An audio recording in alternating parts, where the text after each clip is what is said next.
Bueno, festejo estar acá, amo Zona Sur, yo no sé por qué, pero siempre me llaman Gonet, Lomas de Zamora, Quilmes, y me gusta mucho estar en Zona Sur. Me parece que es un lugar político donde se pueden pensar, sobre todo el psicoanálisis, en ciertas trincheras. Bueno, para la presentación de hoy, armé algo, voy a bajar un cachito el micrófono así puedo mirar mejor. Voy a tomar dos fotos. Una primera foto que dice así: incesto. Según la Organización Mundial de la Salud, 1 de cada 5 mujeres ha sido abusada sexualmente durante la infancia, mientras que en los hombres 1 de cada 11, 7, varía un poco las estadísticas.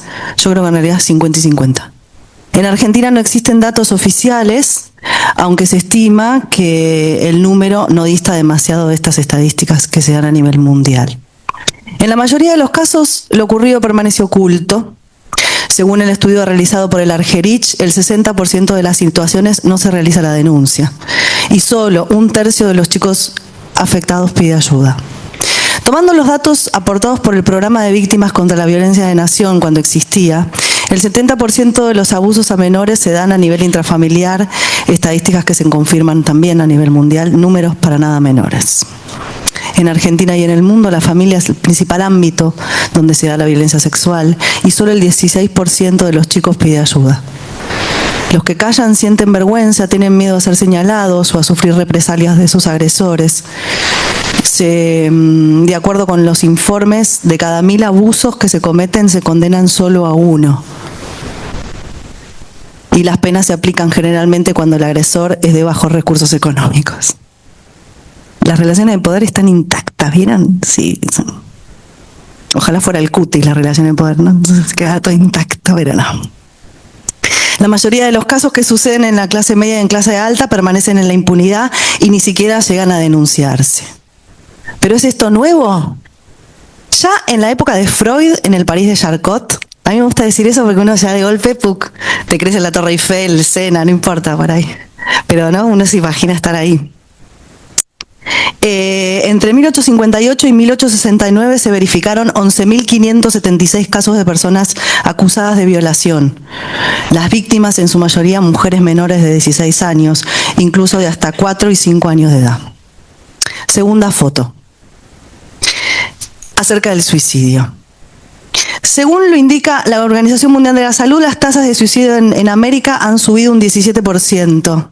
La tasa de suicidios en varones indica una suba en los últimos 15 años. De los 173 países con más suicidios en el mundo, Argentina se ubica en el puesto 66. Y es el primero en la región, aunque creo que ahora en Uruguay es el primero en la región. Tendría que chequear eso. El suicidio es la tercera causa de muerte para los jóvenes de edades comprendidas entre los 15 y 19 años varones. Si bien es verdad que a nivel mundial la tasa de femicidios y de incesto parece indicar que no es igual ser varón que ser mujer, lo que no es menos verdad es que la tasa de suicidios en varones jóvenes entre 15 y 27 es mucho más elevada que en las mujeres, aunque los intentos de suicidio son mayores en ellas. Las estadísticas indican que los varones parecen utilizar métodos más efectivos. Ingestión de plaguicidas, ahorcamiento, armas de fuego son las formas más comunes. El 79% de los suicidios se produce en los países de ingresos bajos y medianos. Entre los riesgos vinculados a la comunidad figuran las guerras, los desastres, el estrés ocasionado por la aculturación, por ejemplo en los pueblos indígenas o personas desplazadas, la discriminación, un sentido de aislamiento, el abuso, la violencia y las relaciones conflictivas. Entre los factores de riesgo a nivel individual, cabe mencionar los intentos de suicidio previos, los trastornos mentales, el consumo nocivo de alcohol, las pérdidas financieras, los dolores crónicos severos y los antecedentes familiares de suicidio. Las tasas de suicidio también son elevadas entre los grupos vulnerables y discriminados, como son los refugiados o los inmigrantes, los pueblos indígenas y las personas lesbianas, homosexuales, bisexuales, transexuales, intersexuales y los reclusos. El principal factor de riesgo sigue siendo el intento de suicidio previo, ¿no?, como antecedente. Según la UNICEF, los y los adolescentes en riesgo de suicidio pueden sufrir vulnerabilidad psicológica o mental, provocada por distintos factores: problemas familiares graves, situaciones de violencia o agresividad, abuso sexual, problemas en la escuela, tanto en relación con las bajas calificaciones como con el rechazo por parte del grupo de compañeros, que en algunos casos se convierte en bullying. Que esa palabra es burla, ¿vieron? Dejemos de hablar así. Bullying nada, burla. Y es un método bastante antiguo para aniquilar la potencia del otro. Si yo me burlo, tu potencia queda disminuida y con eso yo sigo siendo el tirano, ¿no? El amo. Esto leído desde Spinoza, ¿no? La burla o el acoso escolar a través de burlas y agresiones. También pueden ser factores de riesgo las dificultades en torno a la identidad sexual y el temor a la reacción de la familia, ¿no? Y especialmente los intentos previos de suicidio. Si bien es verdad que no hay mucho escrito sobre esto, sí también hay protocolos de prevención del suicidio que en general no se aplican mucho. Esta es la triste realidad. Quien no pasó por alto el tema del suicidio, y con esto los voy a sorprender, es Marx. Yo, si ustedes sabían, yo cuando hice la maestría en psicoanálisis me tomé porque dije, bueno, hay que arreglar algunos problemas. Si Marx y Lacan no se llevan, yo no puedo avanzar con la cuestión del incesto. Porque el incesto es ante todo una cuestión económica. Entonces, si esto no está, yo no puedo. Entonces me detuve a analizar todos los seminarios. Bueno, me detuve a analizar todo, es un montón lo que acabo de decir. Busqué algunas categorías de Marx en los buscadores de los seminarios y me sorprendí que estuvo presente en casi todos los seminarios de Lacan, salvo en 4. La transferencia, que nos va a decir, ojo al analista con la plusvalía, nos viene a decir. Los primeros seminarios, el 1, el 2, el seminario 8, el de la transferencia, y no me acuerdo alguno más, pero siempre está nombrado. Digo para que no nos quedemos solo con el seminario 16. Dicho esto, voy a Marx, porque a mí, antes que Lacan está Marx. Entonces va a decir, escribe Marx un libro que se llama Acerca del suicidio. Vieron que cuando no hay temas o no hay mucho escrito sobre el suicidio, Durkheim suele ser la referencia más nombrada, la más antigua, y yo tomo el texto de Marx, que es maravilloso y se tradujo hace relativamente poco. A mi entender, es uno de los textos más antropológicos y clínicos de Marx. Es un texto posterior a los manuscritos, pero antes que el Capital. Allí aborda 2 temas cruciales en la sociedad moderna: el suicidio y la locura, como síntomas del capitalismo. Él dice que cuando hay mayor crecimiento del capitalismo, hoy diríamos el avance del neoliberalismo, hay mayor locura y más suicidios, ¿no? Este extraño y poco conocido texto de Marx parte de las investigaciones de un policía francés. Volvemos a la Torre Eiffel. Funcionario de carrera que se llama Jacques Piaget, y según el mismo Marx, es de esos funcionarios que saben más qué pasa en concreto en la sociedad que ciertos socialistas atolondrados. Lo amo. En el libro de Piaget analiza algunos casos de suicidios con los que trabajó en París. Y al comenzar el texto, Marx nos advierte: como si en lo que respecta al resto de la sociedad, el mundo existente fuera... Perdón, voy a leerlo toda la frase, quise acortar y mantengo una macana. Al comenzar el texto, una primera advertencia que anticipa Marx es creer que los únicos que sufren el sistema son los trabajadores asalariados masculinos. Como si en el resto de la sociedad el mundo existente fuera el mejor de los mundos posibles. El suicidio se vuelve para Marx uno de los síntomas de la sociedad, el cual ilustra con 5 casos. El primero se trata de una joven, hija de un sastre, pronta a casarse con un joven carnicero en 1816, un poco antes que Freud, ¿no? El día anterior a que se celebre la boda, la joven se queda en la casa de su prometido. Cuando regresa a la casa familiar, sus padres se enfurecen por considerar que había cometido una deshonra para la familia, ¿no? No hubo forma de que entraran en razón y continúan insultándola sin límites y la pasean adelante de los vecinos. Esta chica se pone el vestido de novia y se tira por el Sena y muere ahogada. Iba a decir Marx, porque yo que aparte en los tiempos libres cuando traduzco, Lo interesante de esta traducción de Marx es que Marx agrega partes que no están en el texto de Feydeau. Entonces se nota cuando le sale ahí pensemos que hay una primera parte de Marx, que Marx es un poeta, ¿no? No es solo el Capital, hay un montón de cosas que él escribió, y es periodista, traductor. Entonces cuando puede, y esto también lo hizo Freud. Freud, las primeras cosas que hace es traducir, y abajo comentaba, ¿no? Y decía bueno, no estoy de acuerdo, me parece que eso, eso es súper interesante para mí, las traducciones. Y entonces él acota, ¿no? Esta es una acotación de Marx, no está con el comisario, y dice: las personas más cobardes, las que no son capaces de enfrentar nada, se vuelven implacables, ni bien pueden ejercer su autoridad absoluta de jerarquía de edad. El mismo abuso de esta autoridad es una especie de sustituto brutal de toda sumisión y subordinación a las que ellas mismas se rebajan, les guste o no, en la sociedad burguesa. El segundo caso se refiere a una joven mujer bella que se casó con un joven hombre burgués. Luego de algún tiempo de amor, el hombre contrajo una extraña enfermedad que deformó su columna. Lo hizo envejecer de golpe y le cambió el humor. Se volvió celoso y violento, y durante bastante tiempo la mujer tuvo que soportar estos suplicios. Al parecer, la misericordia había reemplazado el amor, dice Marx. La desgraciada esposa, dice él, fue así condenada a la esclavitud más intolerable, controlada por el señor M con la ayuda del Código Civil y el derecho a la propiedad. Pensemos que las mujeres somos objeto de propiedad de los varones, ¿no? Más en la época de Marx. Igual que las niñeces, ¿no? Les pertenecen a los adultos. Base de las diferencias sociales que vuelven al amor independiente de los libres sentimientos de los amantes, y permitía al marido celoso encerrar a su esposa con los mismos cerrojos con los que el avaro cierra los baúles de su cofre. La mujer es parte del inventario. Tercer caso. El tercer caso es de un hombre que, al no tener dinero, no logra patentar sus descubrimientos científicos. Acá estamos los de la ciencia. Los que investigamos, y los miro a ellos que sé que investigan un montón, sabemos que investigamos un montón sin cobrar dinero por eso. Simplemente yo creo que nos gusta investigar por un lado, o esto lo digo yo, pero creo que posiblemente lo compartamos, y que tiene que ver también con hay un impulso en el investigar, ¿no? Que Freud también lo describe. Pero a veces nos olvidamos que vamos siempre a pérdida en nuestras investigaciones hasta que encontramos ciertas perlas algunas veces, qué sé yo.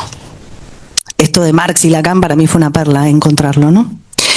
Entonces, por justamente intentar fallar, se suicidó para evitar las humillaciones y las querellas que le harían sus acreedores, porque la gente se endeudaba. Como los políticos anteriormente también se endeudaban para hacer política. Bueno, se suicidó para evitar las humillaciones y querellas que le harían los acreedores que le habían prestado el dinero para realizar estas investigaciones. La humillación pública, fíjense lo que era, que muchas veces esto pasa con los femicidas. Cuando los femicidas son descubiertos o los abusadores son descubiertos, se suicidan, porque hay algo que tiene que ver con la construcción de la masculinidad, que son condenados por el exterior. Después, lo que pasa puertas adentro no importa, pero la exposición es la condena social, ¿no? Antes se tomaba cicuta en la época de Sócrates, Platón, y bueno, ¿no? El exilio en la época de Sócrates, Platón, era la peor de las condenas.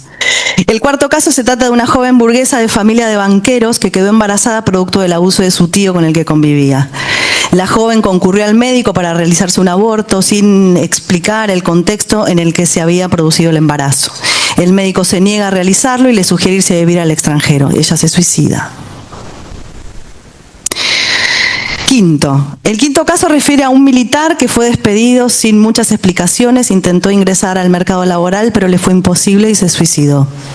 Sin duda no son solo las mujeres las que son tomadas como objeto de goce por parte del sistema. Las exigencias de poseer dinero y poder resultan una carga para nada menores en los varones. O por lo menos así lo expresa Coria en uno de sus libros, la exigencia de mostrar siempre una potencia inagotable, potencia que se mide en cantidad. Y así como las mujeres padecen de dependencia, los hombres padecen de no poder sentir y expresar sus fragilidades. Si bien es verdad que tanto hombres como mujeres padecen del sistema, es importante diferenciar que la masculinidad, como dice Segato, es un título, la feminidad no, con lo cual hay que ganárselo. Las formas de explotación y de disciplinamiento son diversas, discursivas y particulares, no biológicas, y afectan a los cuerpos de diferentes maneras más allá de la identidad social que asuman. Se trata de posiciones de goce, no de una cuestión biológica. Para finalizar, no quisiera omitir un tercer artículo que acompaña este texto de Marx acerca del suicidio, que es el aumento de la demencia en Gran Bretaña. Pensemos que la teoría de Marx sale de Gran Bretaña, pensada por el avance de los medios de producción, ¿no? Donde afirma que el aumento de la demencia en Gran Bretaña marcha al mismo ritmo que el aumento de las exportaciones y ha superado el aumento de la población. Basta ver las calles de Buenos Aires hoy para advertir el aumento de los vagabundos, indigentes, lincheras, en su mayoría varones solos, locos, en otros casos familias enteras o madres con hijos. Muchas gracias. Bueno, buen día, muchas gracias por estar y muchas gracias por la invitación. Y bueno, me parece que vamos a seguir un poco con lo que empezó a plantear Agustina, quizás desde otras perspectivas, pero me parece que estamos más o menos en el mismo tema. Bueno, cuando un poco trajeron el título, ¿no? Me puse a pensar primero, ¿no? De esto de qué pasa con los jóvenes hoy. Me preguntaba, por un lado, ¿qué pasa con los jóvenes? Y sobre todo lo pensaba en términos de qué nos pasa con los jóvenes, más que qué le pasa a los jóvenes en el sentido de que lo que a veces, o sea, en general, lo que pasa casi siempre es producto de algo que en alguna forma o lo condiciona o lo determina, ¿no? También en esto está como qué pasa con los jóvenes que en algún momento fuimos, en mi caso, por ejemplo, ¿no? Porque no solo es una consideración hacia los jóvenes, sino también a algo que tiene que ver con nuestros propios orígenes, ¿no? Hasta dónde, cómo los incluimos o cómo los excluimos.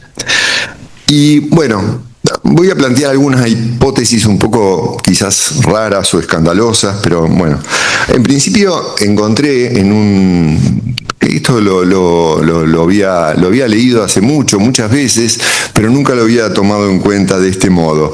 Hay en un texto, en un artículo muy chiquito de Winnicott, que se llama La juventud no dormirá, empieza con un prólogo de Shakespeare, ¿no? Que es un cuento de invierno donde dice uno de los personajes, que es un viejo pastor, dice: desearía que no hubiese edad intermedia entre los 16 y los 23 años. O sea, que se durmieran los chicos a los 16 años, chicos y chicas, ¿no? Y se despertaran a los 23, porque dice que durante esos años lo único que hacen es tomar alcohol y embarazarse. Y entonces le parece inapropiado. Y bueno, ¿por qué traigo esto, no? Porque es algo que aparece ahí, que es justamente, bueno, digamos, lo que responde Winnicott es un observable, que es que la juventud no duerme, o sea, no dormirá. Eso no va a ocurrir. Pero es interesante pensar que aún desde el año 1610, o sea, hay algo que molesta, ¿sí? Y en todo caso podemos pensar que eso que hoy llamamos, o podríamos decir hace relativamente poco tiempo, infancia y adolescencia, en realidad es algo, podríamos decir, relativamente cercano como reconocimiento. O sea, más bien es algo que ha sido sistemáticamente desconocido y que podríamos pensar que sistemáticamente se desconoce. En todo caso podemos pensar por qué se lo desconoce. Bueno, yo tengo un interés desde hace muchos años en pensar lo intermedio, lo potencial, lo transicional, ¿no? En el sentido que, bueno, cualquier espacio potencialmente podría ser intermedio, pero no quiere decir que lo sea.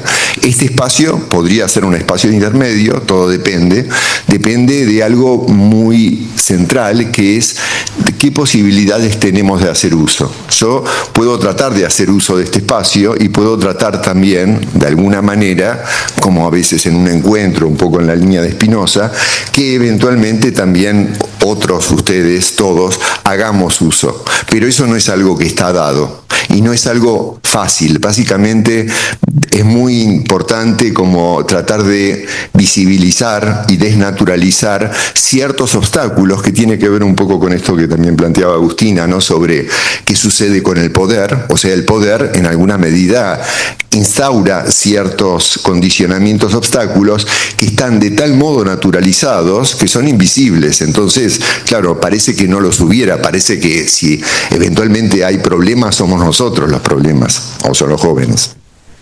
Bueno, entonces un poco tomando esta idea, fíjense que el libro, Winnicott tiene un solo libro, todas las otras cosas que hay de él son charlas, ¿no?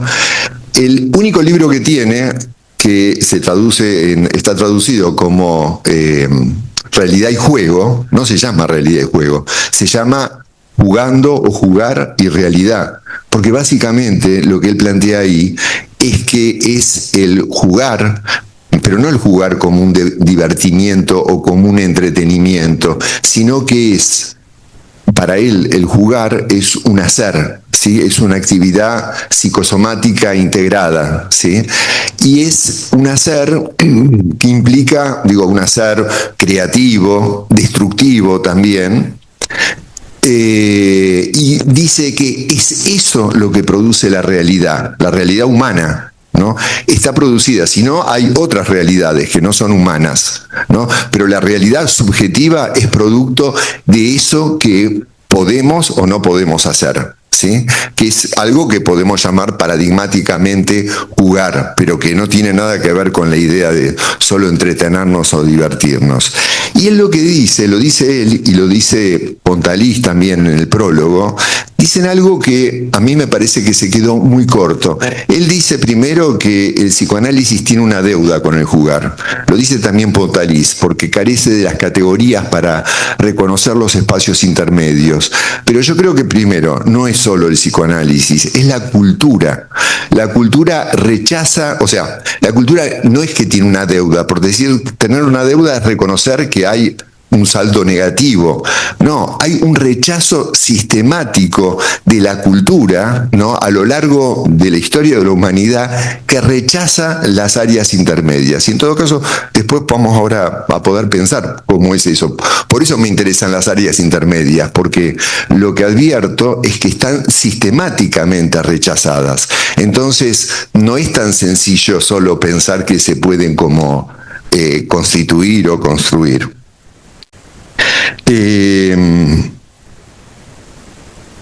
Fíjense que en relación a esto también, entonces un poco lo que estamos pensando nosotros es cuáles son las condiciones que permiten hacer uso. Bueno, por ejemplo, otro autor, heideggeriano, que es Agamben, ¿no? Giorgio Agamben, es un filósofo, él plantea justamente que hay un libro que se llama Profanaciones, que eventualmente, este hacer que tiene que ver con el jugar, tiene que ver con profanar, ¿sí? Pero básicamente dice, profanar es sacar podríamos decir, sacar de lo sagrado algo que es de los dioses para los humanos, ¿sí? Ahora, fíjense que esto es una profanación, y fíjense que le ha costado la vida a unos cuantos, el profanar, ¿no?, o el ser herejes en ciertos momentos. Vemos lo grave que está en juego en la idea de sacralizar. ¿Por qué es tan importante, el que ciertas cosas sean sagradas, ¿no?, como distribución del poder? Y en relación a esto, si pensamos entonces las infancias y las adolescencias, no solamente podemos pensar que, en general uno siempre piensa la adolescencia como una transición, pero la infancia también es una transición. Y fíjense que también, como recién señalaba Agustina, que tanto las mujeres como las niñeces, han constituido el valor de objetos, de ganado, de bienes, hasta hace relativamente poco tiempo, y lo podrían continuar constituyendo. Entonces, lo que podemos pensar que lo que se rechaza justamente es el aspecto de transformación que implican tanto las infancias como las adolescencias, como si lo que se rechazara es lo que está en cambio, ¿no? Como si lo que está en cambio permanentemente produjera una perturbación al sistema, y el sistema todo el tiempo lo ataca o lo neutraliza, ¿no? Por eso pensando qué pasa con los jóvenes, podemos pensar entonces que, claro, que un poco como se planteaba recién, si hay un rechazo sistemático a lo que nos traen, ¿no?, eventualmente, claro, fíjense que cuando se habla de conductas antisociales, ¿no? La conducta antisocial, ¿no? Lo que tiene en la base es la deprivación, o sea, se produce la conducta antisocial cuando algo que aparentemente se ha constituido se retira, ¿sí? Entonces, miren, me acordé ahora, ¿no? Me acordé, lo había puesto por acá. Hay un rapero, bueno, vos lo deben conocer, ¿no? Que, por ejemplo, en una canción que se llama Protocolo, ¿sí? Dice, díganme que no es en serio, que me muestran tantos fines sin proporcionar los medios, ¿no?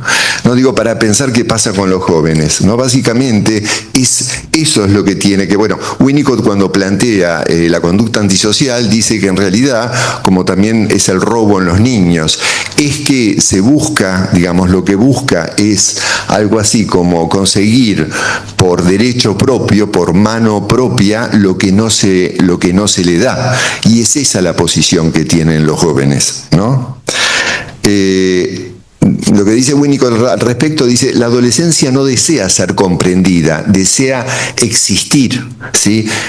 Y esto, claro, es diferente, porque si básicamente lo que uno quiere es, en una interpretación, es reducir lo que la adolescencia implica, que es una existencia, llamémosla, él lo que dice es algo así como, es una exigencia que no acepta la falsedad.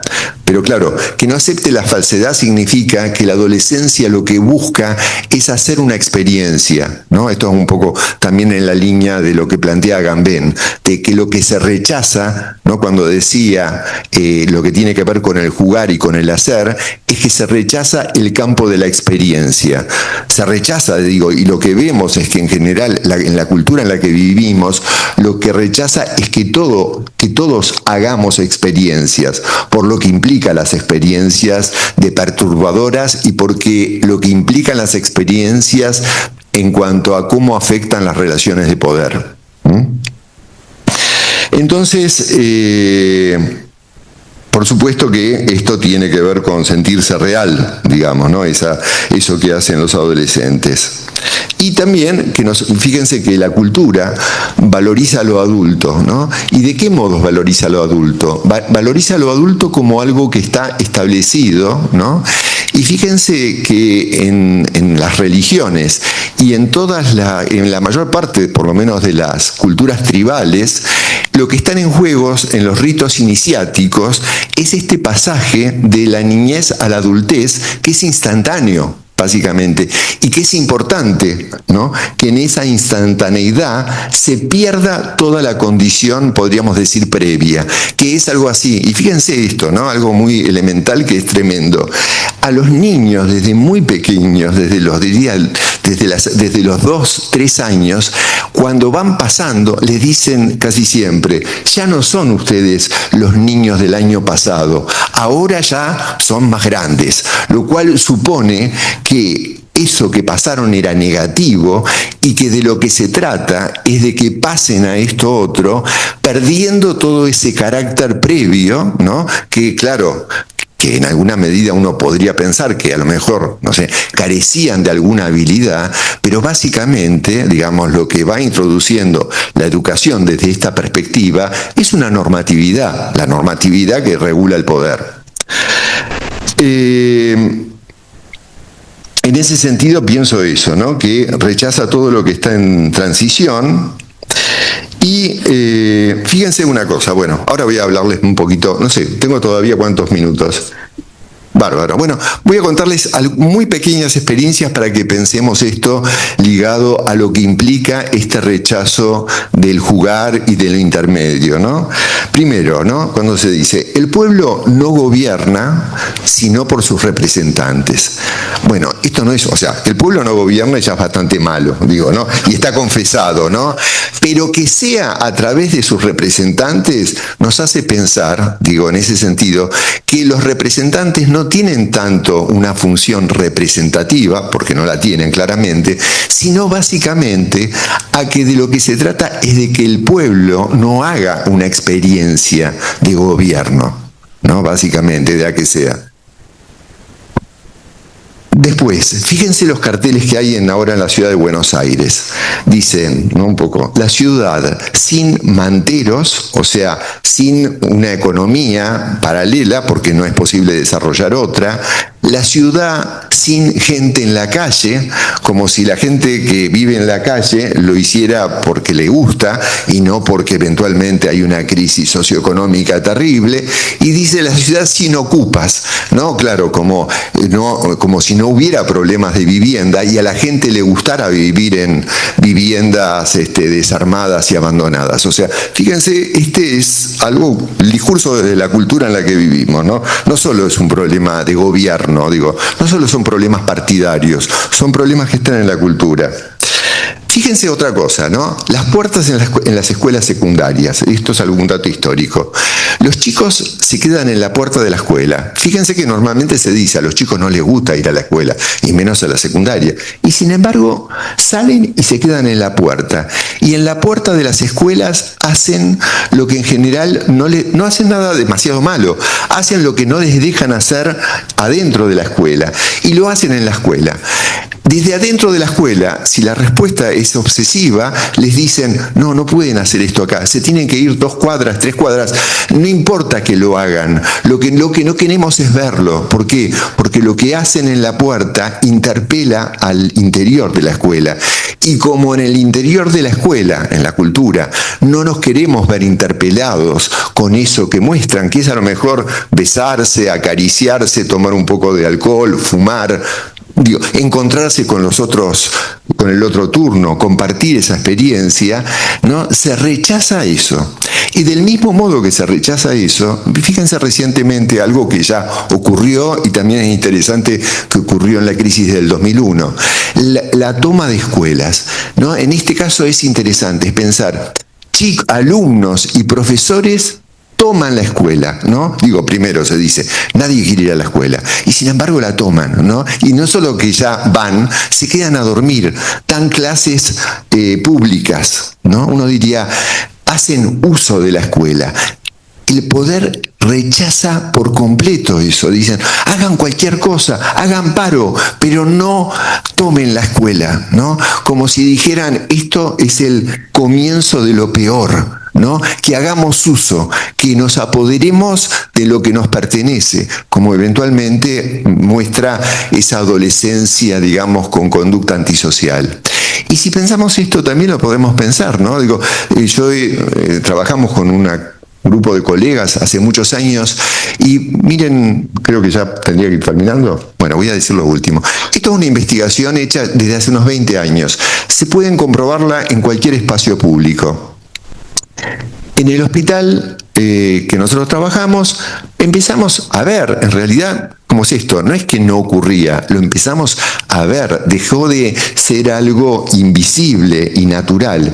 Empezamos a ver que las personas que iban al hospital, como los que van a muchos espacios, usaban el espacio de un modo distinto a como nosotros lo habíamos normativizado. O sea, llegaban antes, se quedaban después, hablaban con otras personas, no necesariamente con las personas, con los profesionales tratantes, hacían cosas entre sí. Entonces, había muchos trabajadores y profesionales que se quejaban de esto. Decían, no, pero estas personas son transgresoras, hay que ponerlas en caja, hay que ponerlas en orden, no hay que dejar que usen el hospital de cualquier manera.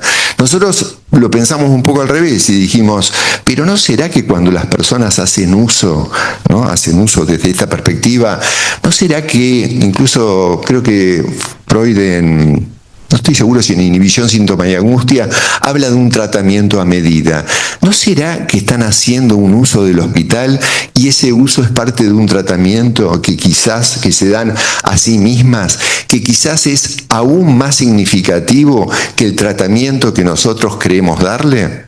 Bueno, esta es la pregunta y esto es lo que estuvimos. A partir de eso, esto ocurre ya en muchos hospitales. Hay espacios como en el Hospital de Niños, que está una cosa que se llama living, o sea, como espacios, las salas de espera comienzan a ser, entre comillas, espacios de uso. Pero esto mismo que nos preguntamos en relación a los usuarios, nos lo preguntamos en relación también a los profesionales. ¿Por qué? Porque en muchos sitios instituidos como como supervisiones, reuniones de equipo, ateneos, bueno, todo tipo de actividades, eran profundamente aburridas y adormecedoras, y además donde no se podía hablar porque básicamente teníamos miedo de que si decíamos algo inadecuado podíamos sufrir consecuencias, ¿no? Y al mismo tiempo advertíamos que los espacios de uso eran los intersticios, o sea, que los que trabajábamos en el hospital hablábamos en los corredores, en el café, quizás hablábamos en un consultorio con gente con la que teníamos confianza, y lo hacíamos, les diría, para terminar, de un modo espontáneamente dramático. O sea, no hablábamos como nos decían que teníamos que hablar. Hablábamos como eventualmente nos salía, como el gesto espontáneo, como el gesto amoroso que vos estuviste trabajando, ¿no? Winnicott habla del gesto espontáneo.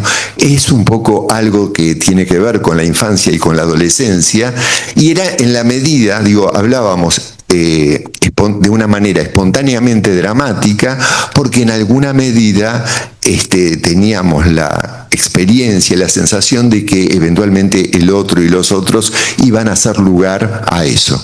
O sea, básicamente, digamos, en alguna medida, ¿qué pasa con los jóvenes? Lo último, ahora en serio, ¿no?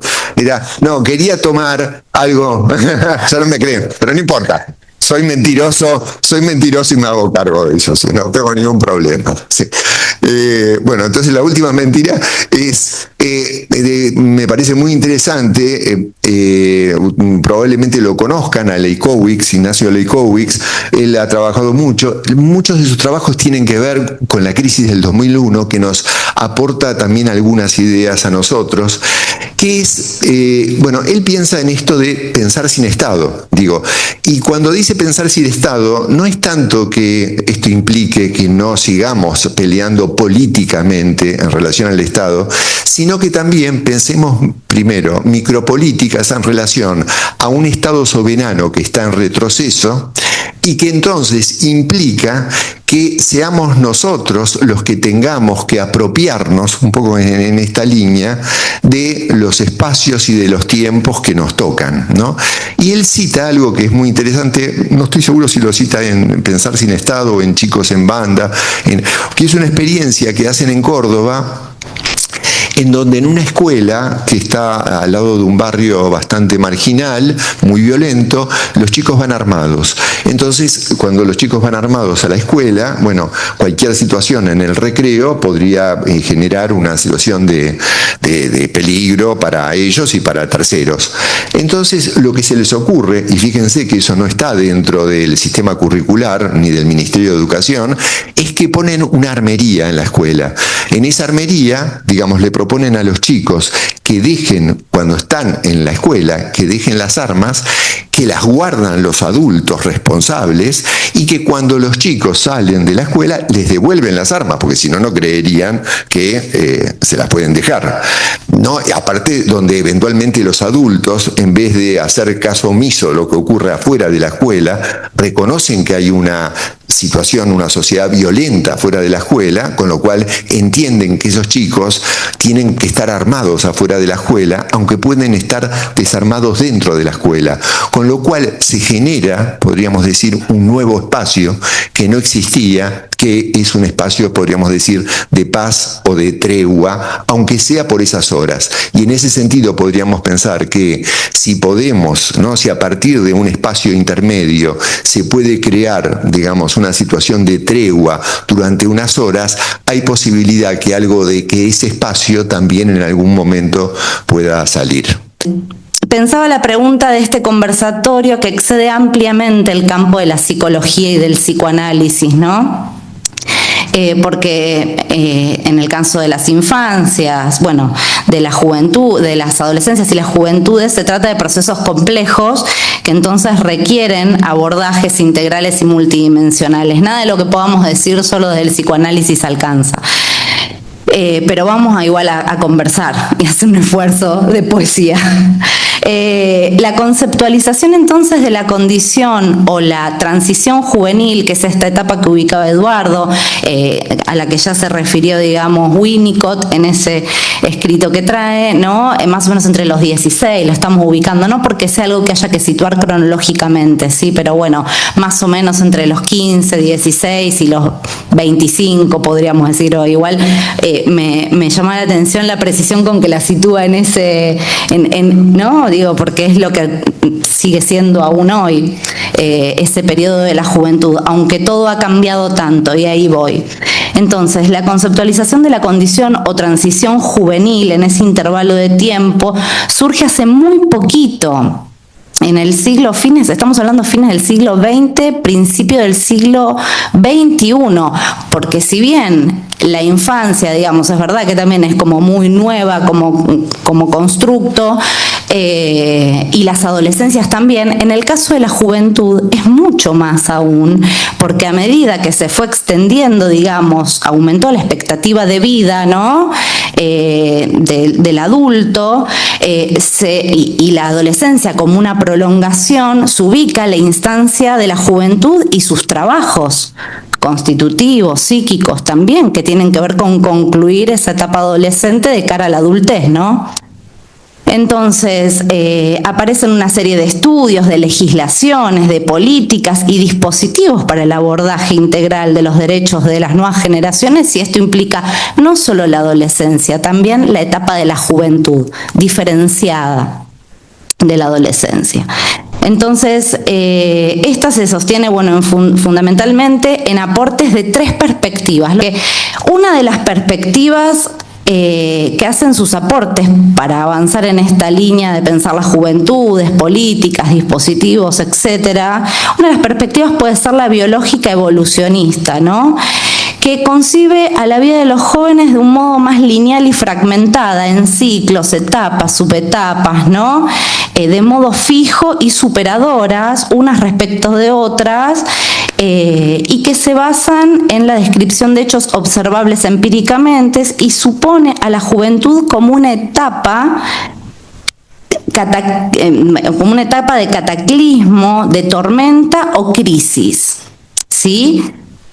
Digamos, y utilizan metáforas un tanto negativas para describir, como si fuera un desastre natural, básicamente, la juventud.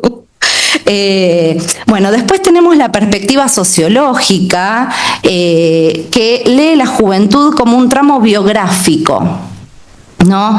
Que implica transiciones, itinerarios y trayectorias, tanto la que va de lo familiar a lo social, como la que va de lo escolar a lo laboral y profesional, ¿no? Que, bueno, ahí, digamos, es un enfoque situado en el contexto del capitalismo informacional, de las juventudes contemporáneas, que realiza una fuerte crítica de la lectura lineal reduccionista, que les comentaba recién, biológica evolucionista, ¿no?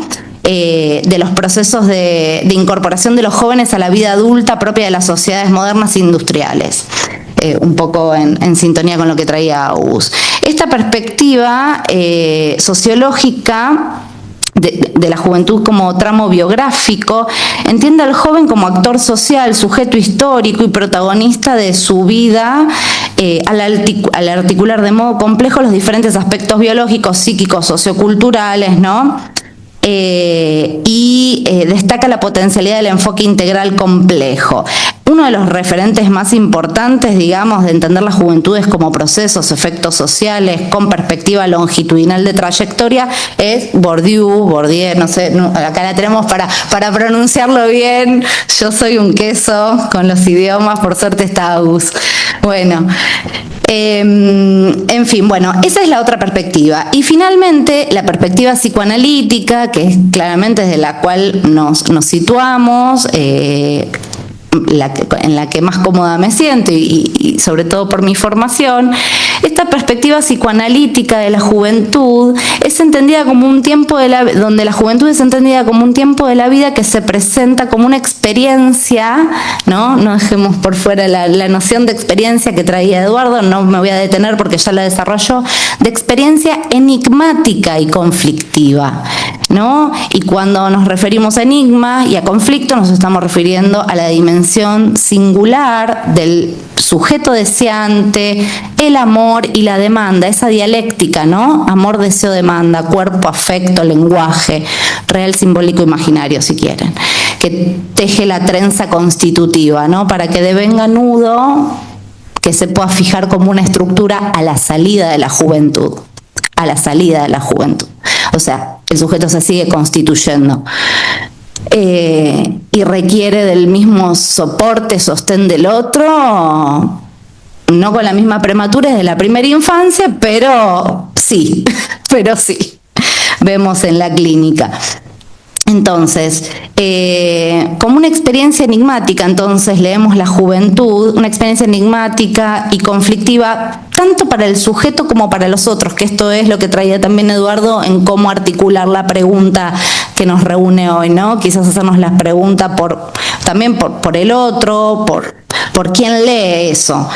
Entonces, durante ese tiempo de juventud, el sujeto está dividido en una lucha por descubrir su propio deseo diferenciado al de los otros y a las expresiones más convenientes y singulares para inscribirse en el campo social, en un lazo que lo filia a una cultura, una comunidad en particular.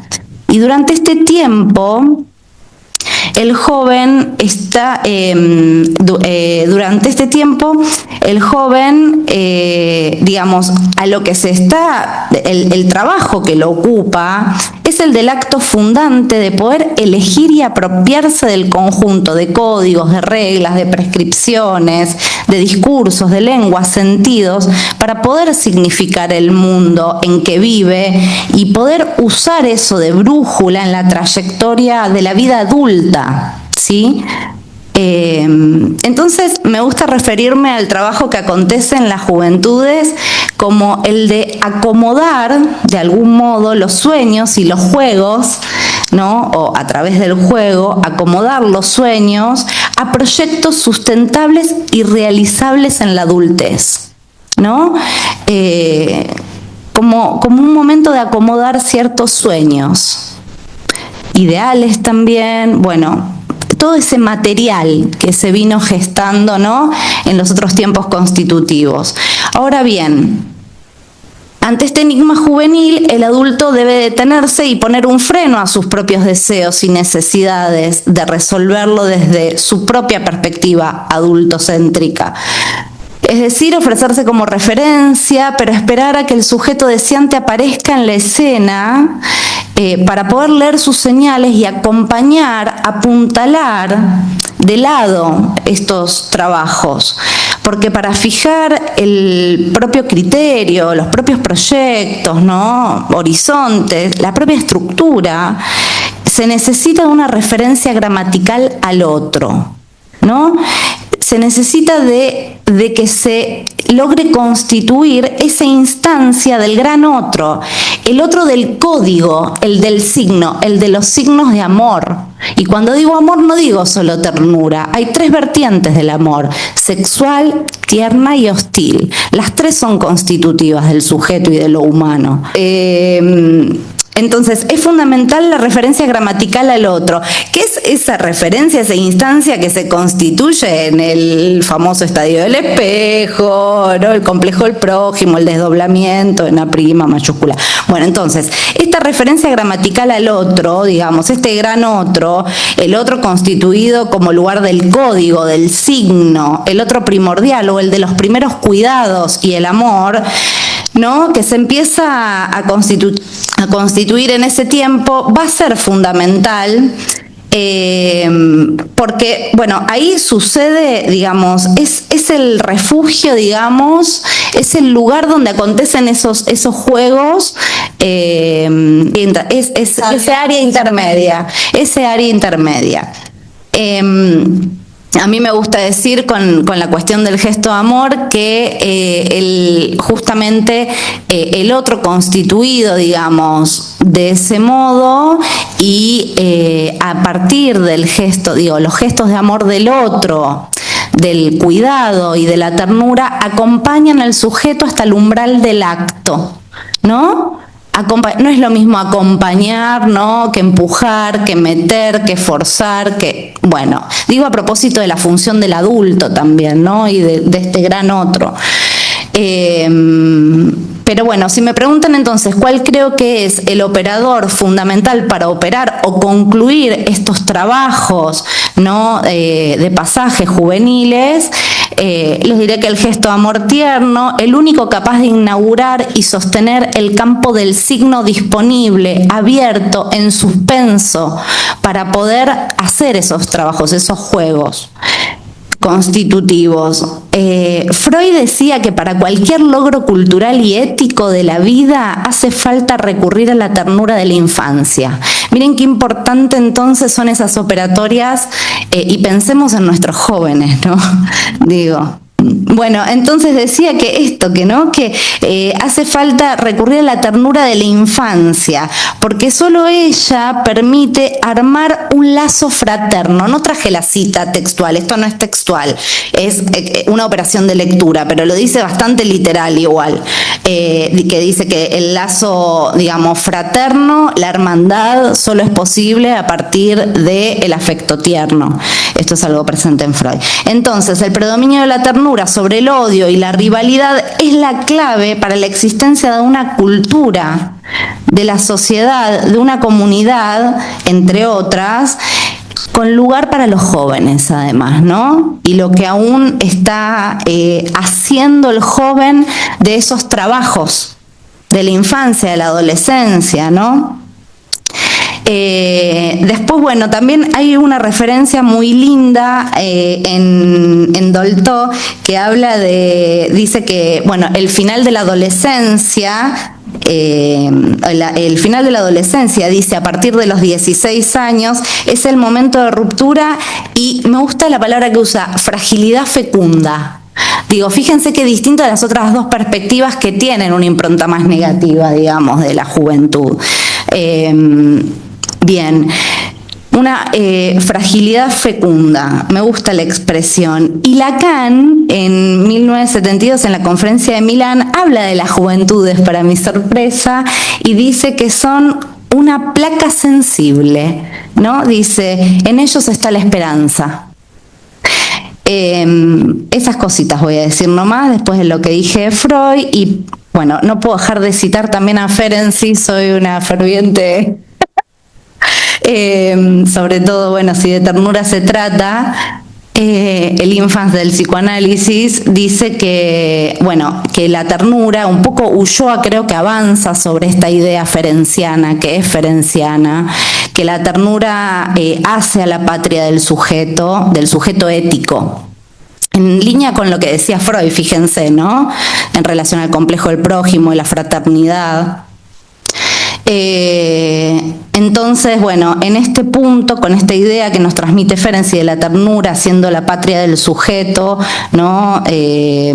Haciendo sujeto ético, también le da una recomendación a los adultos, Ferenczi, en la adaptación del niño a la familia, y dice que, bueno, nos toca a los adultos, cualquiera sea la instancia de intervención, ser guardianes de la ternura de la infancia.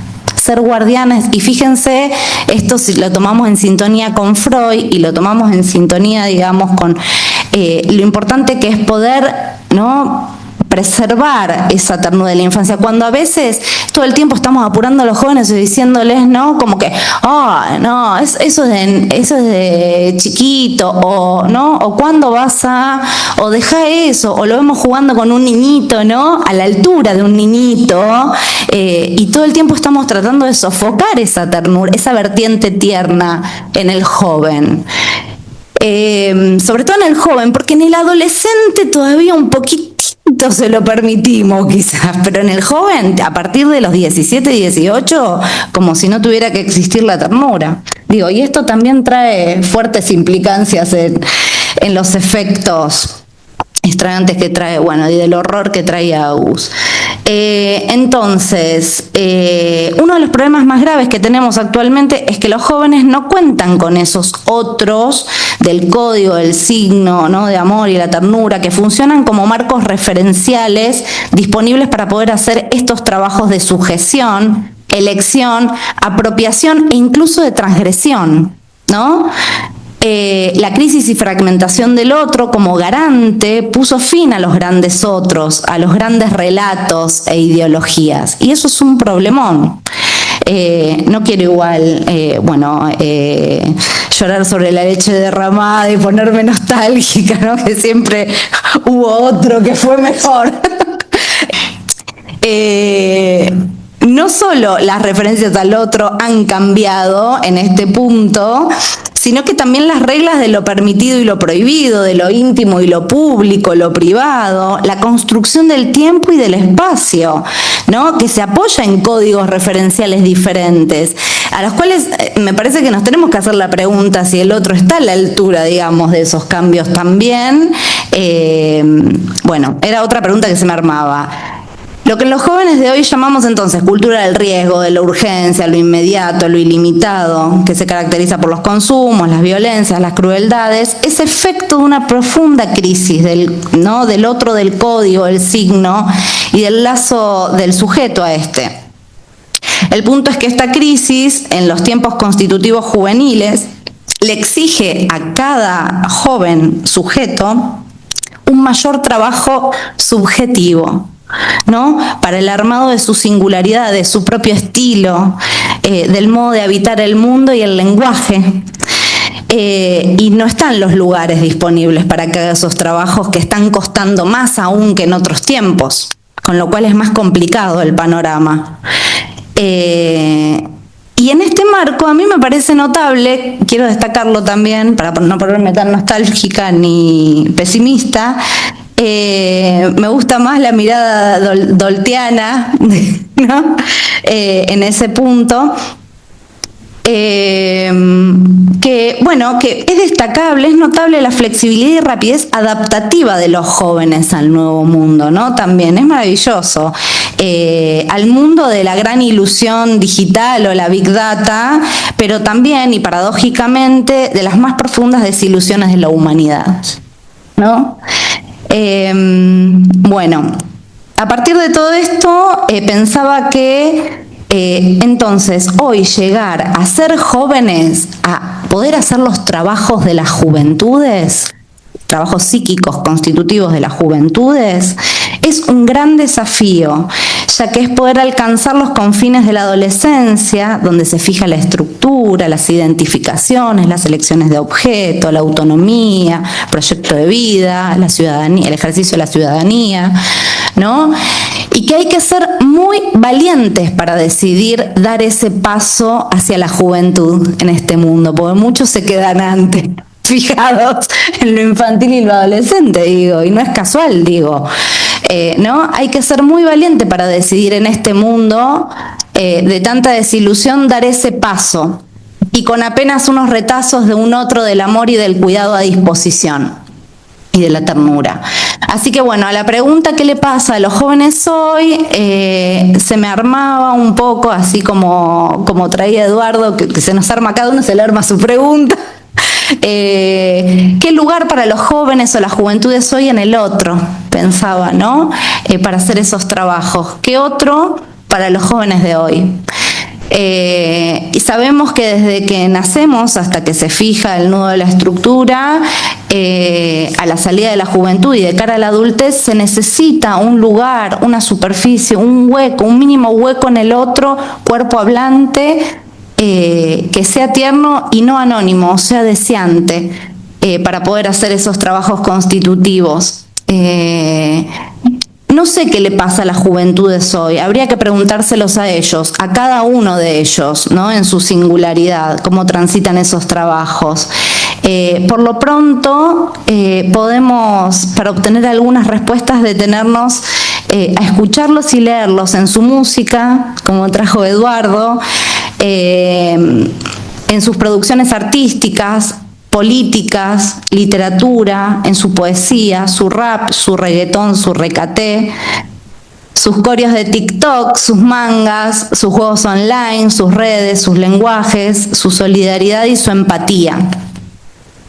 Para concluir, diré que hay que ser muy valiente para ser un joven hoy y lograr llevar a cabo esos trabajos con apenas unas migajas donadas por el otro, uno muy desilusionado y desencantado de la humanidad, además, que es lo que transmite.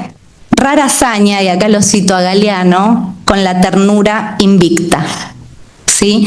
Y traje chiquitito, si quieren les leo para terminar, una poesía, un extracto de una poesía de Benedetti, de Mario Benedetti, que les queda a los jóvenes, ¿no? Él trabaja mucho la cuestión de la juventud, de las juventudes le interesaba mucho el tema.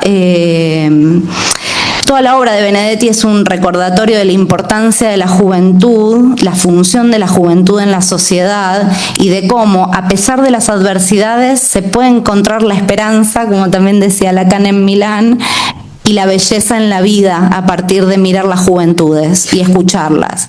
Decía Benedetti, lo cito: ¿qué les queda por probar a los jóvenes en este mundo de paciencia y asco?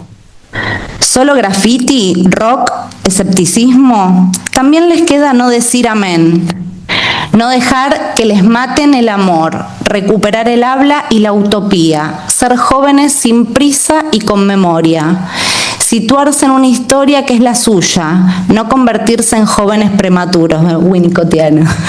¿Qué les queda por probar a los jóvenes en este mundo de rutina y ruina? Cocaína, cerveza, barras bravas.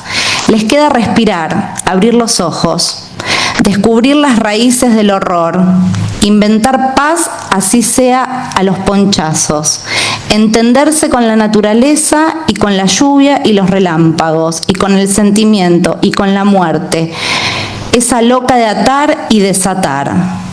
¿Qué les queda por probar a los jóvenes en este mundo de consumo y humo? Vértigo, asalto, discoteca. También les queda discutir con Dios, tanto si existe como si no existe. Tender manos que ayudan, abrir puertas entre el corazón propio y el ajeno.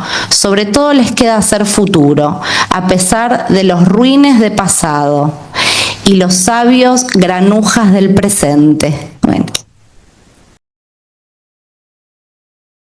En primer lugar, agradecerles las exposiciones. Yo me quedé pensando en este concepto que resonó mucho en las 3 exposiciones, que tiene que ver con el concepto de áreas intermedias, y me ponía a pensar un poco y quería saber si ustedes podrían brindar algún lineamiento o una reflexión respecto de esto en cuanto a lo que tiene que ver con los espacios virtuales, ¿no? Como áreas intermedias. Bueno, digo así lo que se me va ocurriendo, algo alguna vez he pensado así. Claro, un poco como planteé también, que no hay algo que de forma predeterminada haga que un espacio se vuelva un espacio potencial. Incluso digo podríamos pensar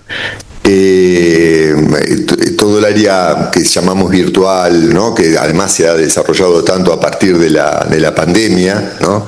Y todo el tema de la tecnología y los dispositivos, digamos, pueden ser utilizados tanto para adormecernos, para hipnotizarnos, para alienarnos, como también puede ser utilizada para conectarnos y para poner, de hecho, no sé, hay muchas experiencias de utilización de redes para movimientos, llamémoslos, de reivindicación sociales, con lo cual, digo, no podemos pensar que necesariamente tenga un solo valor.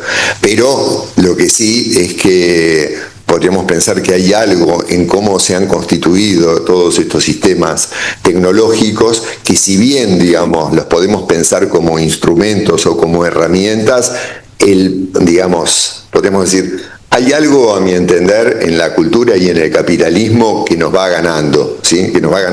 Que va algunos pasos siempre por delante, que realmente creo que hemos tenido no sé si una visión un poco ingenua, pero no hemos advertido la sofisticación que hay en la distribución del poder y en los recursos que tienen, en el sentido de que, o sea, todo esto que podemos pensar en términos de lo invisible y lo natural es tremendo. O sea, uno no deja de sorprenderse de ciertas cosas que creía que no podían ser de otro modo y que vemos que pueden ser de muchos modos, pero no es tan sencillo. En ese sentido, digo, entiendo que hay algo, ahora me acordaba un poquito de esto de Peter Thiel y de esta presencia que hay en este momento, ¿no?, en la Argentina, en el sentido de que realmente para nosotros que estamos en el sur del sur, nos parece impensable que haya tecnologías de control que son tan usadas, pero incluso diría,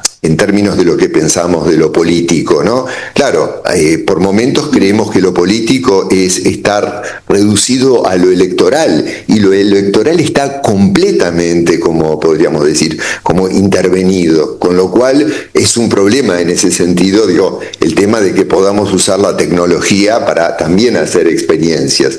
No diría que es algo obvio ni dado, creo que implica como hacer un trabajo, porque lo que vemos usualmente es que se utiliza, digo, los dispositivos, las pantallas, como un método para calmar a los niños, para no ocuparnos de ellos, para distraernos, digamos, y para distraerlos, y eso es una calamidad, digo, ¿no? De hecho, por ejemplo, acá, digo, es interesante, ya creo que en el hemisferio norte hay varios países que regulan la utilización de dispositivos. Acá, si a alguien se le ocurriera decir eso, dirían que están afectando la libertad de prensa, ¿no? Bueno, este es el problema, digamos, ¿no?, que me parece que está en juego. Las armas, Eso. A mí se me ocurría algo, ahora que dicen esto.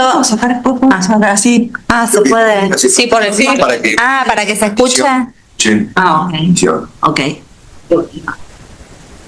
Sí, mejor ahí. Ahí va. Genial.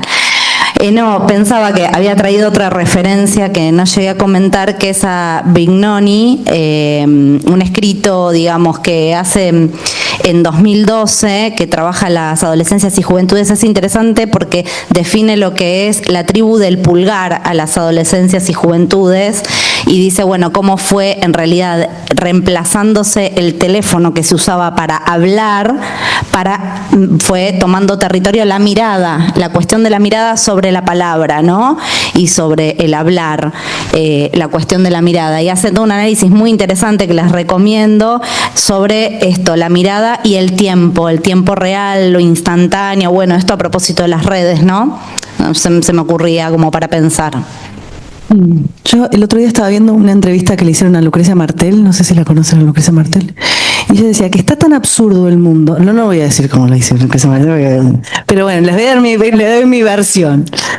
Es tan absurdo lo que está pasando en el mundo que es el momento de permitirse pensar y construir cualquier cosa.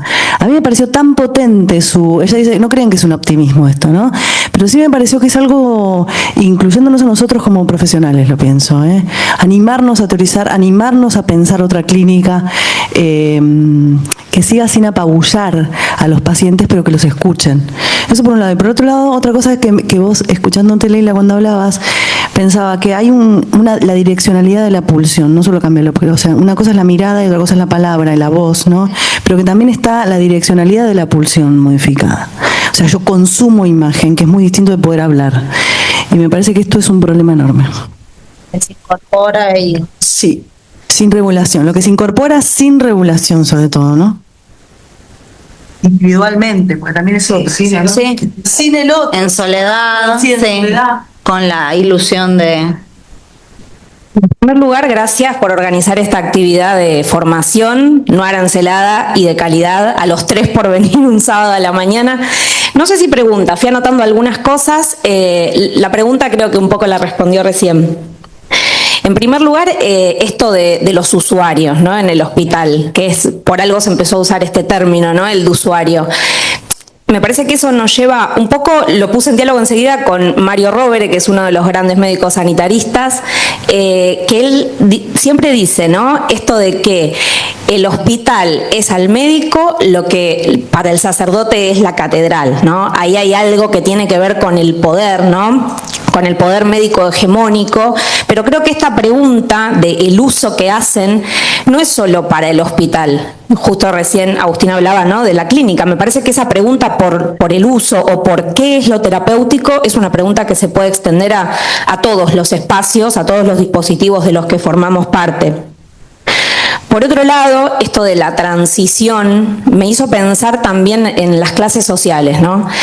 La clase media siempre fue, ¿no?, esta transición, justamente, ¿no?, como mediamos, ¿no?, entre las clases bajas y las altas.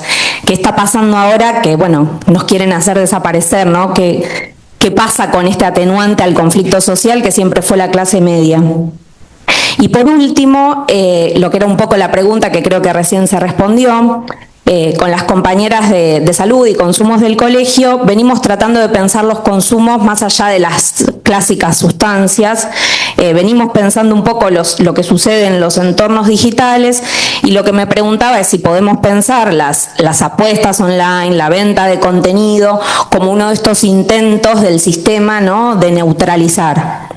Una cosa que, digo, tomando un poco lo que vos traes, que me parece que está bueno, algunas cosas que me pareció también de lo que escuché de las colegas, de las compañeras, que me parecía que quería retomar, ¿no? Que en esto de pensar, digo, en relación a las preguntas sobre el tema diría yo, del uso y del consumo, porque digamos, también me parece que hay un plano que es del uso, que me parece muy interesante, que tiene que ver con la posibilidad de hacer experiencias, y después está el plano del consumo, que podría, digo, en apariencia podemos consumir, también podemos consumir psicoanálisis, o sea, todo se puede consumir, y el capitalismo, en ese sentido, digo, la cultura en la que vivimos, nos muestra y nos quiere convencer en alguna medida de lo bueno que es consumir, porque básicamente también la otra categoría que introduce, que también está bastante trabajada, es la de la insensibilidad, digamos, ¿no?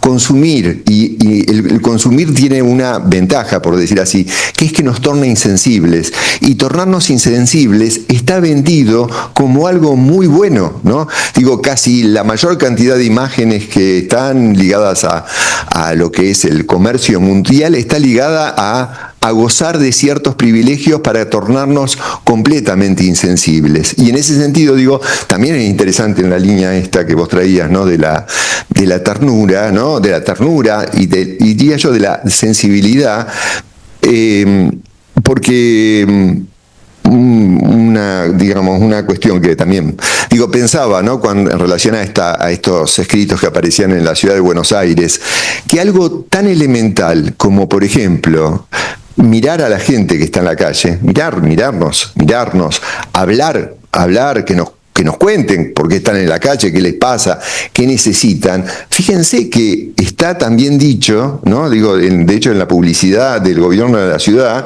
decía, si ve a una persona en la calle, no la ayude, porque es peor para ella, ¿sí? Y denúnciela inmediatamente, que va a ser retirada, ¿no? Pero básicamente, digamos, más allá de la ideología que está en juego en eso, ¿no?, fíjense que es notable pensar, tampoco es un invento, esto probablemente tenga siglos o milenios, ¿no?, que es...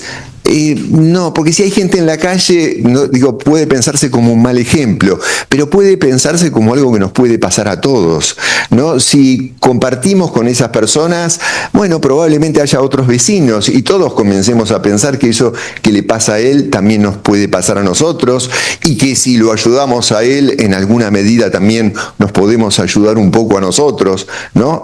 Digo, hay muchas cosas que tienen que ver con estas categorías ligadas a pasar del consumo al uso, ¿no? Y del uso también incorporar esto que tiene que ver con la sensibilidad. Miren, recién pensaba en relación a la pregunta, ¿no? Dos cosas. Una era, hay un artículo de Winnicott que se llama el odio en la contratransferencia, ¿no?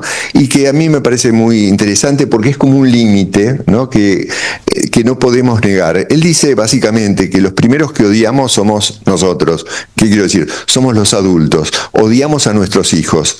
¿Por qué los odiamos? Porque no son los hijos que queremos, son los hijos que tenemos. Y en algún momento los vamos a odiar porque la crianza en alguna medida nos va a fastidiar. Y básicamente, ¿no? O digamos, lo que él dice que hay por parte de los niños y por parte de los adolescentes, no hay odio, primero porque no hay yo, ¿no?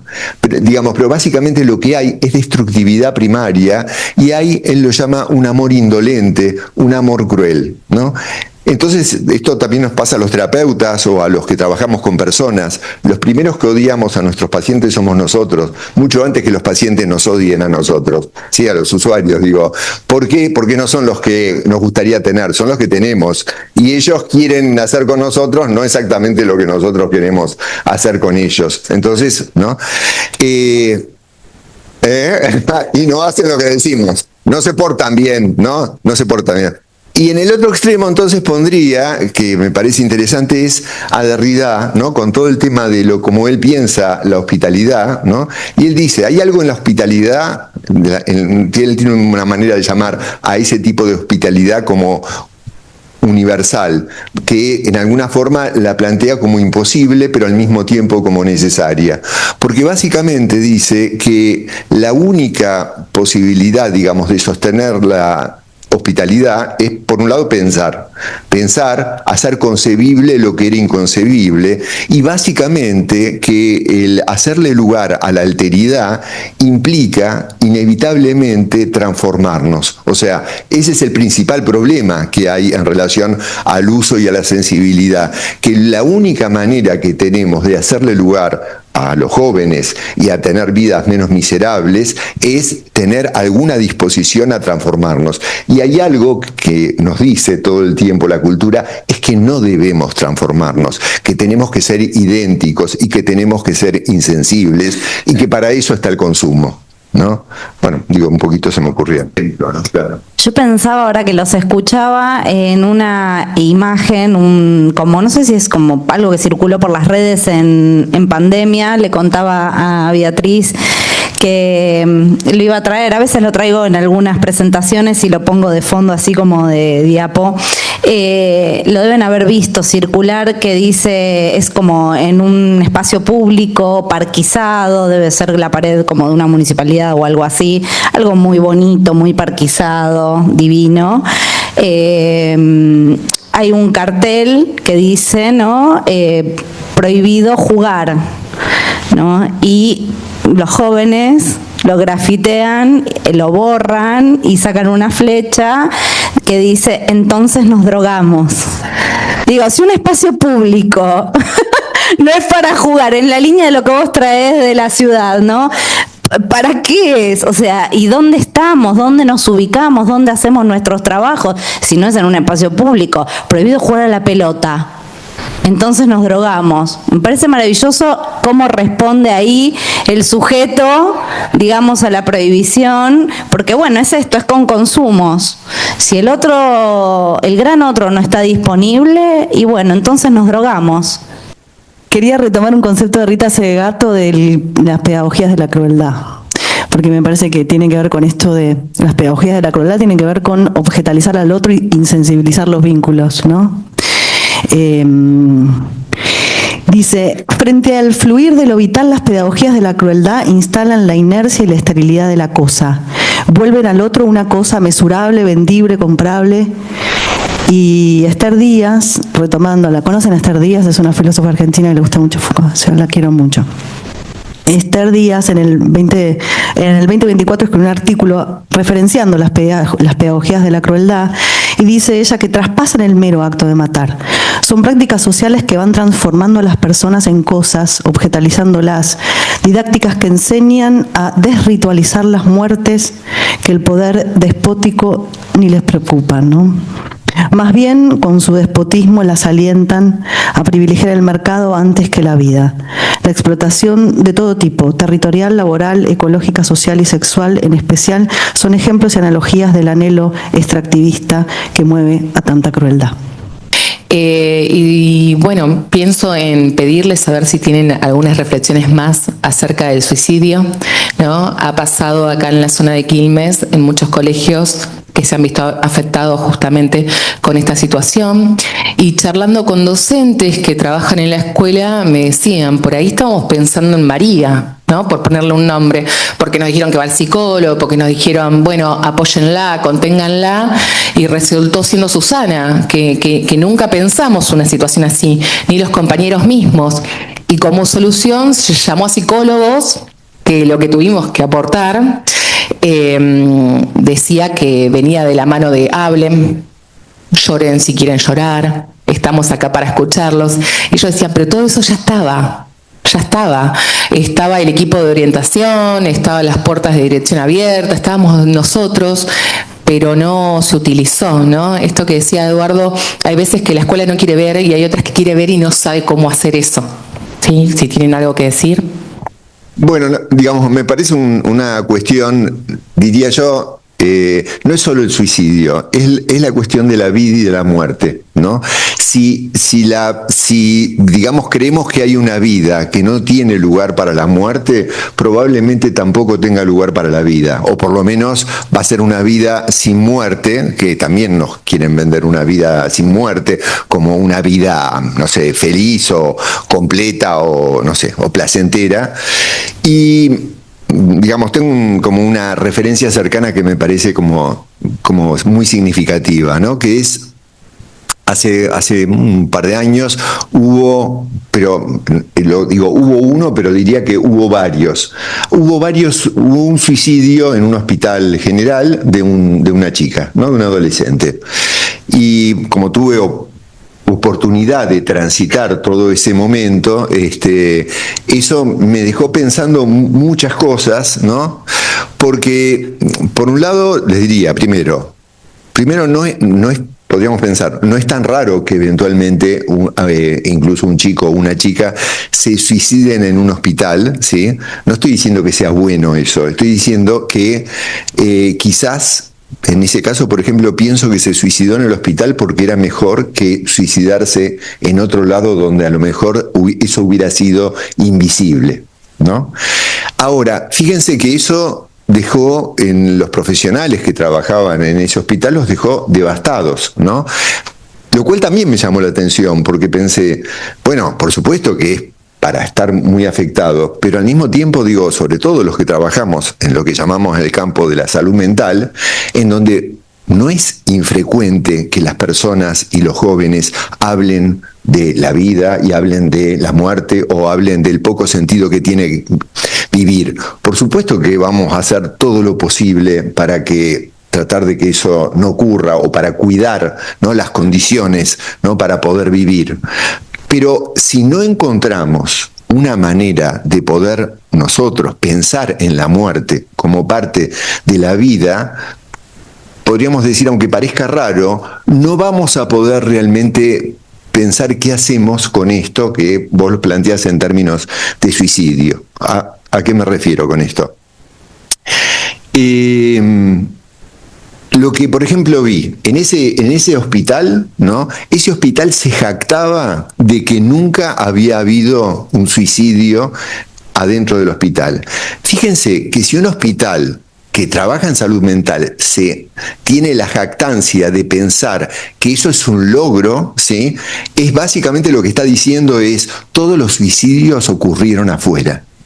Básicamente, porque así era, o sea que en ese sentido no están diciendo nosotros cuidamos a las personas y logramos bajar las tasas de suicidio adentro y afuera, no, dice, acá no pasó, y básicamente les diría, después de que sucedió ese suicidio en el hospital, lo que hicieron es que extremaron las condiciones de admisión como para que no ingresen nuevos pacientes con gravedad que eventualmente, digamos, aumente la posibilidad. Con lo cual eso muestra, digo, el rechazo, digo, así como hablo, el rechazo al jugar, también el rechazo a considerar a la muerte, ¿sí?, como parte de la vida. Y fíjense una cosa que me vino ahora también a la mente. Hay un pequeño artículo de Winnicott, donde Winnicott le viene una paciente que le dice que quiere tratarse con él para encontrar una razón adecuada para quitarse la vida, porque no quiere hacerlo por la mala razón, por una mala razón. Él la toma no digo, esto es bastante parecido a esto que decíamos de los adolescentes que rechazan la falsedad, independientemente de lo que nosotros creamos que es la falsedad, lo que es la falso para ellos. Él acepta a esta paciente y durante un tiempo la soporta el atenderlo, porque también en esto tenemos que considerar qué es lo que somos capaces de soportar y de contener y de hacerle lugar. Pero en cierto momento él dice, yo ya no me pareció que no podía seguir atendiéndola y entonces decidí internarla. Por supuesto que al poco tiempo la paciente se suicidó en la internación desesperadamente. Y él lo que se preguntó al respecto, que es una pregunta que me parece interesante para nosotros, es: bueno, ella lo único que me pedía era quitarse la vida por una buena razón. Yo no la pude acompañar y entonces ella terminó suicidándose por una razón desesperada, ¿no?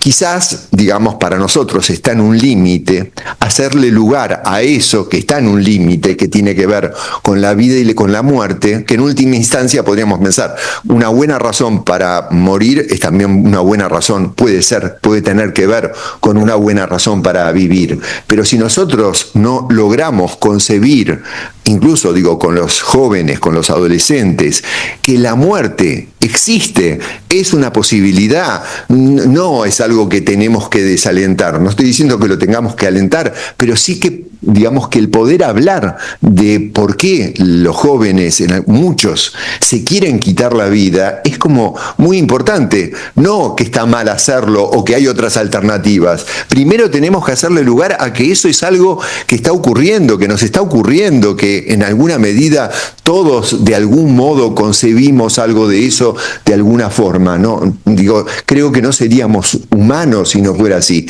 pero hay algo en una cultura que es profundamente insensible, que así como rechaza los modos de existencia que no coinciden con los modos que son aptos para el consumo y para la producción, también en alguna medida rechaza esto que tiene que ver con que la muerte es parte de la vida, ¿no? Bueno, digo, esto era algo pero.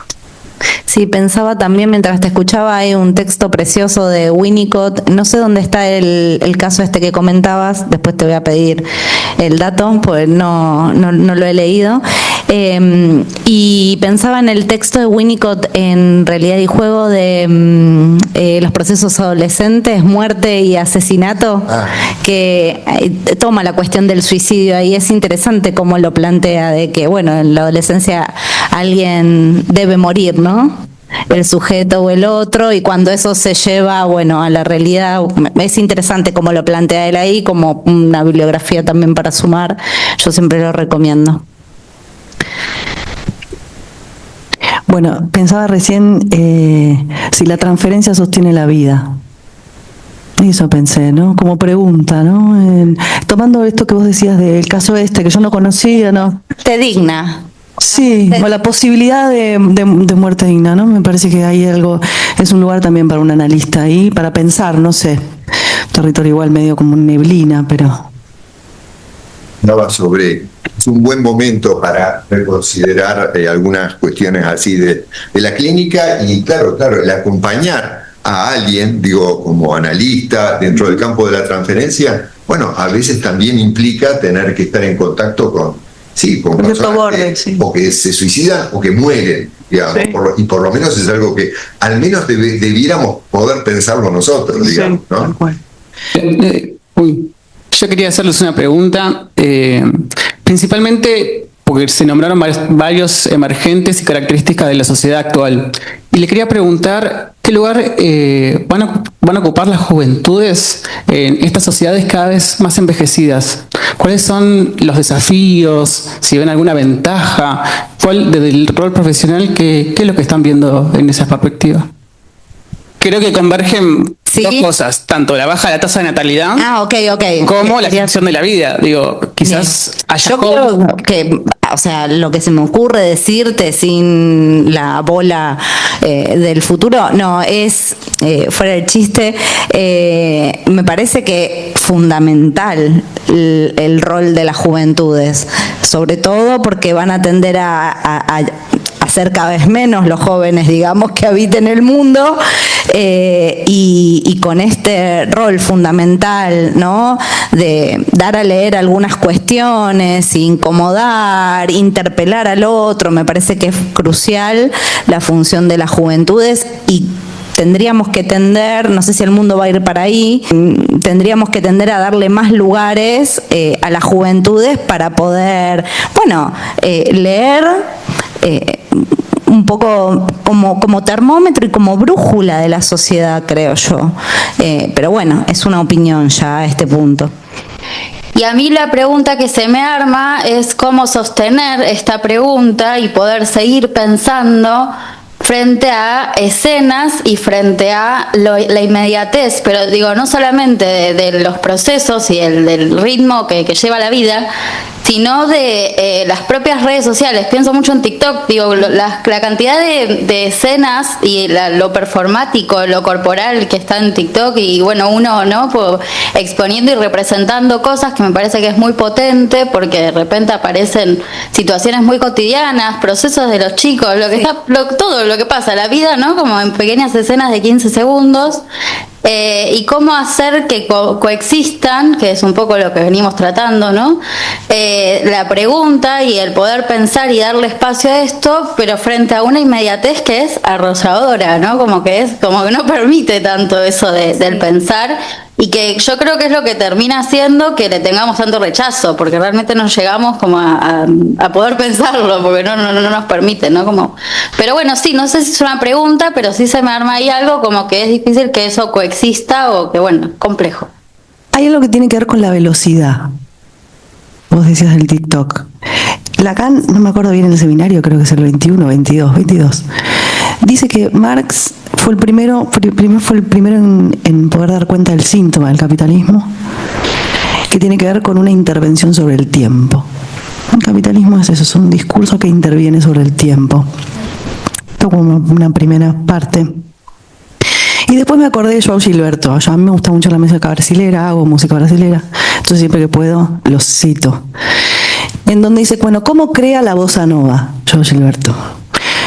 Está viviendo en Nueva York, va al cine y escucha un tema de un francés de origen africano que se llama Henri Salvador, con una canción, y él piensa, ya entendí, hay que relantecer el tiempo.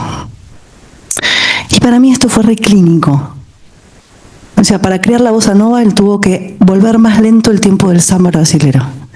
Yo siempre me pregunto con los pacientes, sobre todo con esta rapidez del consumo, esta inmediatez, ¿cómo relantecer el tiempo? ¿Cómo relantece el tiempo esta persona? Y me parece súper clínico. Ahora, ¿cómo hacerlo a nivel universal? Imposible pensarlo, pero sí que esté en la cabeza como posibilidad, que quizás en un análisis pasan velocidades, y ahí Guattari y Deleuze para mí son como los maestros, esta posibilidad de lectura de lo lento. Muchos investigadores son lentos, y está muy bien que sean lentos, aunque para ellos implique el trauma de la escuela de que los tildaban de lentos. Un investigador es lento, porque tiene que pensar, básicamente. Como si también, ¿no? O la estructura de demora, ¿no?, que trae Ulloa, ¿no? También. Eso iba a decir, que es una referencia a Freud, la estructura de demora, y que es la estructura que introduce el gesto de amor en la constitución subjetiva. La estructura de demora, y Lacan lo retoma, esta estructura de demora freudiana, con el tiempo, digamos, de suspensión del sujeto, dice, de tensión, suspensión del sujeto, cuando lo trabaja en la diferencia con el acto, en el seminario 11. Muchísimas gracias a los invitados y estas ganas de conversar, porque lo que se nota que el deseo circula entre todos y con ganas de seguir conversando. Muchísimas gracias a las integrantes de la comisión, porque la verdad que armamos un equipo de trabajo que nos queremos y que además generamos lazos con otros colegas. Así que muchas gracias y hasta pronto.